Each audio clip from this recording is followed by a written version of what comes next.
Hello, my name is Dr. Steele, and welcome to Steele Mathematics, where lessons in Algebra 1, Geometry, Algebra 2, Pre-Calculus, and Calculus are taught. And today, we're going to talk about using trigonometric ratios to find missing parts of right triangles. So with that being said, let's get the ball rolling. Using trigonometric ratios, the first thing you do is you look at the angle. Next, you determine how each marked side is related to the angle. I'll show you what I mean by marked when we look at examples. Determine which trigonometric ratio to use. So now, let's look at some examples. Let's say you are to find the value of x, but you're going to round to the nearest tenth. All right, on number one, here's the angle right here.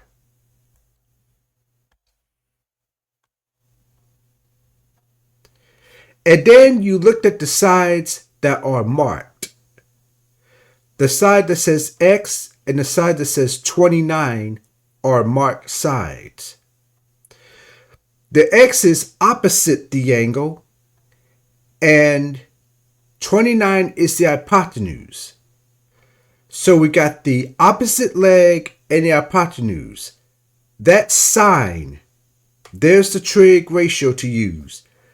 Therefore, you would write sine of 31 degrees equal x over 29. Sine is opposite over hypotenuse. So now we're going to solve that for x. And what we usually do is we write a 1 over sine of 31 because we're going to cross multiply. And you will get 29 times sine of 31 degrees equal x. And that's basically your answer. However, it says to round to the nearest tenth.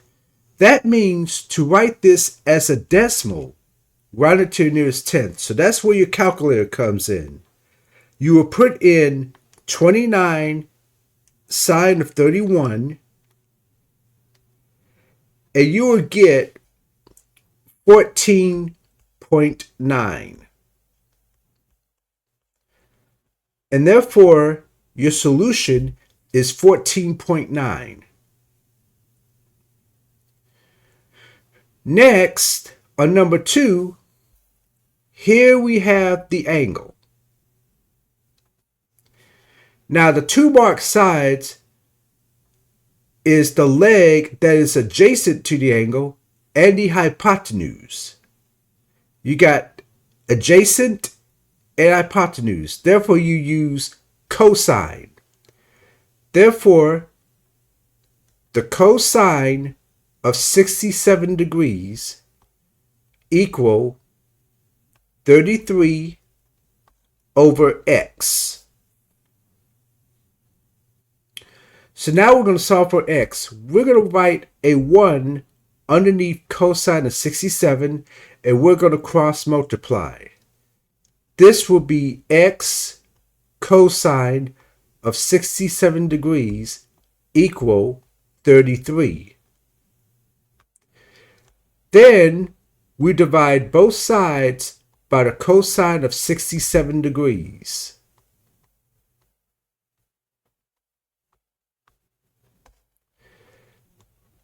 And x will be 33 over the cosine of 67 degrees.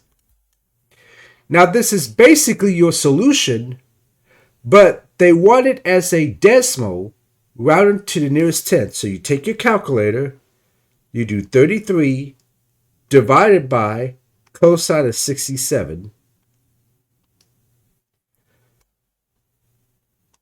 and your solution will be 84.5. 5.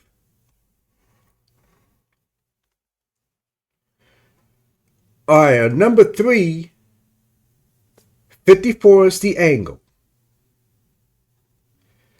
And the two marked sides are the opposite leg and the adjacent leg. We got opposite and adjacent, therefore you use tangent. So we have tangent of 54 degrees equal x over 22. We're going to solve for x.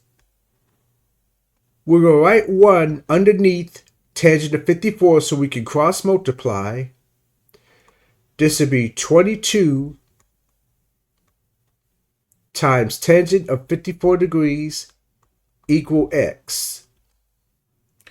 Now, this is basically your solution, but again, they want it as a decimal, rounded to the nearest tenth. So you enter it into your calculator, 22 tangent of 54. That gives you 30.3. And that is your solution. Now, in these 3 examples, you were given an angle, an acute angle, and a side, and you asked to find another side. But now we're going to talk about, well, what happens if you're given 2 sides and you're asked to look for an angle? This is why I introduced to you inverse trig functions. The inverse sine of n is a if and only if sine of a is n. The inverse cosine of n is a if and only if the cosine of a is n. And the inverse tangent of n is a if and only if tangent of a is n. So now what I'm going to do is I'm going to show you how to use these inverse functions to find an angle if 2 sides were given. All right, let's say you ask to find the value of x, but you're going to round to the nearest tenth. Well, it's just like the first example. You look at the angle first. And as you can see, the opposite leg and the adjacent leg are marked. Therefore, you use tangent. Therefore, tangent of x degrees equal 39 over 46. But you're going to solve for x, and this is where inverse tangent comes in. You write this as x equal the inverse tangent of 39 over 46. This is basically your solution, but they want it as a decimal rounded to the nearest tenth. So you enter that into your calculator.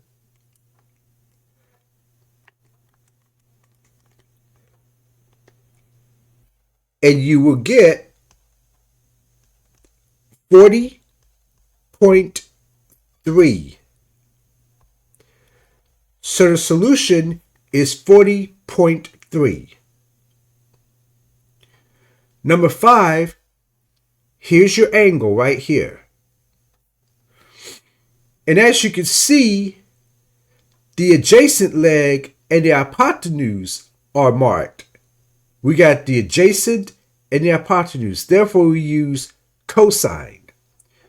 So cosine of x degrees equal 18 over 19. So now we're going to solve for x. We're going to rewrite this as x equal the inverse the inverse cosine of 18 over 19.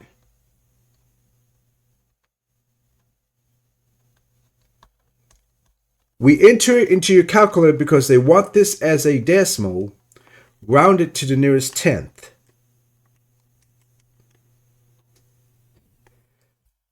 And you would get 18.7. So the solution is 18.7. Number 6, here's the angle. And as you can see, the opposite leg and the hypotenuse are marked. You got opposite and hypotenuse, so we use sine. Therefore, this is sine of x degrees equal 22 over 25. We're going to solve for x, and we're going to write this as x equals inverse sine of 22 over 25. This is basically your solution, but they want it as a decimal, rounded to the nearest tenth. So your calculator, you do inverse sine of 22 over 25, and you would get 61.6. Therefore, 61.6 is your solution. This comes down to knowing what sine, cosine, and tangent are. And we will use that to find missing parts of right triangles. When you're finding a missing angle, that's when you use the inverse trigonometric functions. I hope that you have a wonderful and blessed day.